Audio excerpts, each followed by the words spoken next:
Okay, അപ്പം നമുക്ക് ഇന്നത്തെ തള്ളുപരിപാടി സ്റ്റാർട്ട് ചെയ്യാം.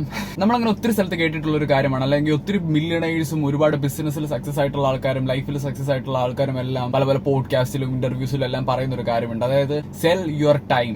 അതായത് നമുക്ക് ഓരോ ആൾക്കാർക്കും ടൈം ഉണ്ട്. ഓക്കെ, ആ ടൈം സെല്ല് ചെയ്ത് അതിനെ പൈസ ആക്കണം എന്നുള്ള കാര്യം. സോ ഞാനും ഈ ഒരു സെയിം സ്ട്രാറ്റജി അല്ലെന്നുണ്ടെങ്കിൽ സെയിം കാര്യമായിരുന്നു എന്റെ തലയിൽ അടിച്ച് നിറച്ച് വെച്ചിരുന്നത്. അല്ലെന്നുണ്ടെങ്കിൽ എന്റെ സമയം സെല്ല് ചെയ്ത് എനിക്ക് അതിനെ പൈസ ആക്കണം. എനിക്ക് സമയം ഇല്ലാന്നുണ്ടെങ്കിൽ എനിക്ക് സമയം സെല്ല് ചെയ്യാനില്ല. ഓക്കെ, നിങ്ങൾക്ക് കുറച്ച് കൺഫ്യൂസ്ഡ് ആയിരിക്കും, പക്ഷെ ഞാൻ ഡീറ്റെയിൽ ആയിട്ട് പറഞ്ഞുതരാം.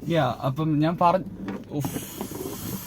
ഞാൻ പറഞ്ഞു വന്നത്, മുകേഷ് അംബാനിയുടെ ഒക്കെ നിങ്ങൾ പല പല വീഡിയോസ് ഒക്കെ കണ്ടു കഴിഞ്ഞാൽ നിങ്ങൾക്ക് മനസ്സിലാവും. അതായത് പുള്ളിയുടെ തന്നെ ചില ബ്രാഞ്ചസ് ഒക്കെ വിസിറ്റ് ചെയ്യുന്ന സമയത്ത് പുള്ളിയുടെ മാക്സിമം ഒരു 2-3 മിനിറ്റ് മാത്രമാണ് സ്പെൻഡ് ചെയ്യാറ്. ഒരാളെ കൊണ്ട് ഇങ്ങോട്ട് സംസാരിപ്പിക്കാനോ അല്ലെന്നുണ്ടെങ്കിൽ ഇങ്ങോട്ട് ക്വസ്റ്റ്യൻ ചോദിക്കാനോ, നമ്മുടെ പത്രക്കാരുടെ ഒക്കെ കൂട്ട്, അല്ലെന്നുണ്ടെങ്കിൽ വെറുതെ ആവശ്യമില്ലാത്ത കാര്യങ്ങൾ പറയത്തില്ല. പുള്ളി വരുന്നു, കാര്യങ്ങൾ സ്ട്രെയിറ്റ് ടു സ്ട്രെയിറ്റ് പോയിന്റ് ആയിട്ട് സംസാരിക്കുന്നു, അതോടെ കഴിഞ്ഞു. പുള്ളി നേരെ ഇറങ്ങുകയാണ് ചെയ്യുന്നത്. സോ പുള്ളിയുടെ ടൈമിനാണ് വാല്യൂ. മുകേഷ് അംബാനി എന്ന് പറയുന്ന ഒരു ആൾക്ക് ഓരോ സെക്കൻഡും ഓരോ മിനിറ്റും ഓരോ മണിക്കൂറും പൈസയാണ്. പുള്ളി ഒരു മണിക്കൂർ സ്പെൻഡ് ചെയ്തില്ല എന്നുണ്ടെങ്കിൽ അതിനനുസരിച്ചുള്ള നഷ്ടങ്ങൾ പുള്ളിക്ക് ഉണ്ടാവും. സോ പറഞ്ഞു വന്നത്, മുകേഷ് അംബാനി എന്ന് പറയുന്ന ഒരാൾ ചെയ്യുന്നതെന്ന് പറഞ്ഞാൽ he is selling his time for money. പക്ഷെ മുകേഷ് അംബാനിയെ വെച്ച് നമുക്ക് കമ്പയർ ചെയ്യാൻ പറ്റത്തില്ല ഈ ഒരു കാര്യത്തിൽ. കാരണം ഒരു മില്യണേഴ്സിനെ വെച്ച് കമ്പയർ ചെയ്യാൻ പറ്റത്തില്ല. പക്ഷെ എങ്കിൽ പോലും അവരിപ്പോഴും സ്റ്റിൽ അവർക്ക് അത്രയും കാശ് ഉണ്ടായിട്ടും അവരിപ്പോഴും അവരുടെ ടൈം സെല്ല് ചെയ്തുകൊണ്ടേ ഇരിക്കുന്നു. പറഞ്ഞു വന്നത്, അങ്ങനെയാണെന്നുണ്ടെങ്കിൽ നമുക്ക് ഒരിക്കലും ഇൻഡിപെൻഡന്റ് ആയിട്ട് റെസ്റ്റ് എടുക്കാൻ പറ്റത്തില്ലല്ലോ. കാരണം എന്താണെന്ന് വെച്ച് കഴിഞ്ഞാൽ പൈസ വരുന്നുണ്ട്, നമ്മുടെ ടൈം നമ്മൾ സെല്ല് ചെയ്യുന്നുണ്ട്. പക്ഷെ നമുക്ക് ഒരിക്കലും റെസ്റ്റ് എടുക്കാൻ പറ്റത്തില്ല. കാരണം നമ്മൾ റെസ്റ്റ് എടുത്തു കഴിഞ്ഞാൽ നമുക്ക് പൈസ വരില്ല. നമ്മുടെ ടൈമാണ്, നമ്മുടെ ടൈം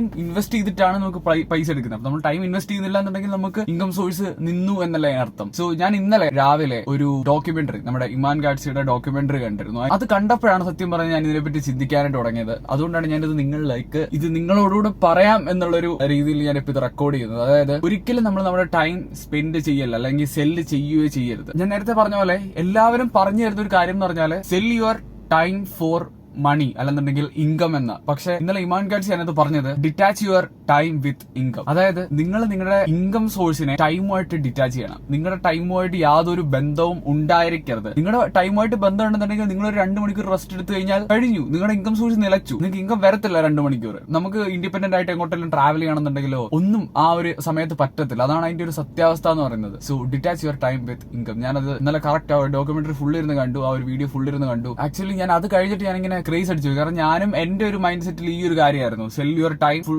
ബിസി ആയിട്ടിരിക്കുക, അങ്ങനത്തെ ഒരു സംഭവം. പക്ഷെ അത് തെറ്റാണ്. ആക്ച്വലി നിങ്ങൾ അങ്ങനെ പ്ലാൻ ചെയ്യുന്ന, നിങ്ങൾക്ക് ഫുൾ ടൈം വർക്ക് ചെയ്തിരിക്കണമെന്നുണ്ടെങ്കിൽ അതുമായിട്ട് കണ്ടിന്യൂ ചെയ്ത് പോകാം. പക്ഷെ if you really want be independent by all the things, you need to detach your time with income. അത് ഇന്നലെ എനിക്ക് ശരിക്കും മനസ്സിലായി. ഇന്നലെ ഞാൻ അതിനുവേണ്ടി എന്തൊക്കെ ചെയ്യാം എന്നൊക്കെ കുറെ ചിന്തിച്ചു. ആൻഡ് ഒരു വേ പുള്ളി അതിനകത്ത് പറയുന്നുണ്ട്. സോ നിങ്ങൾക്ക് ആർക്കെങ്കിലും ബാക്കിയുള്ള ഡീറ്റെയിൽസ് അറിയണമെന്നുണ്ടെങ്കിൽ ജസ്റ്റ് ലെറ്റ് മീ നോ. ഞാൻ അടുത്ത വീഡിയോ ആയിട്ട് വേണമെങ്കിൽ ഇതിനെപ്പറ്റി ചെയ്യാം. നിങ്ങൾ ടൈം ആൻഡ് ഇൻകം അത് രണ്ടും ഡിഫറെന്റ് ആണ്. ഒരിക്കലും അതിനെ തമ്മിൽ കൂട്ടിമുട്ടിക്കരുത്. കൂട്ടിമുട്ടിച്ച് കഴിഞ്ഞാൽ നമുക്ക് ഒരിക്കലും റെസ്റ്റ് എടുക്കാനായിട്ട് പറ്റത്തില്ല. നമുക്ക് നമ്മൾ ഇഷ്ടപ്പെട്ട സ്ഥലത്തോട്ട് പോകാനോ, ഒരുപാട് പൈസ കാണും, പക്ഷെ ഇഷ്ടപ്പെട്ട സ്ഥലത്തോട്ട് പോകാനോ, അല്ലെന്നുണ്ടെങ്കിൽ നമുക്കൊരു വീട്ടിലേക്ക് ഒരു ആവശ്യം വരുമ്പം അതിൽ നിന്ന് മാറി നിൽക്കാനോ, അല്ലെന്നുണ്ടെങ്കിൽ നമ്മുടെ ഇഷ്ടത്തിന് നമുക്ക് മാറി നിൽക്കാനായിട്ടുള്ള ഒരു സിറ്റുവേഷൻ അല്ലെന്നുണ്ടെങ്കിൽ ഒരു സിനാരിയോ നമ്മുടെ ലൈഫിൽ ഉണ്ടാവത്തില്ല. So last and final thing, again detach your time with income. Next വീഡിയോയിൽ കാണാം.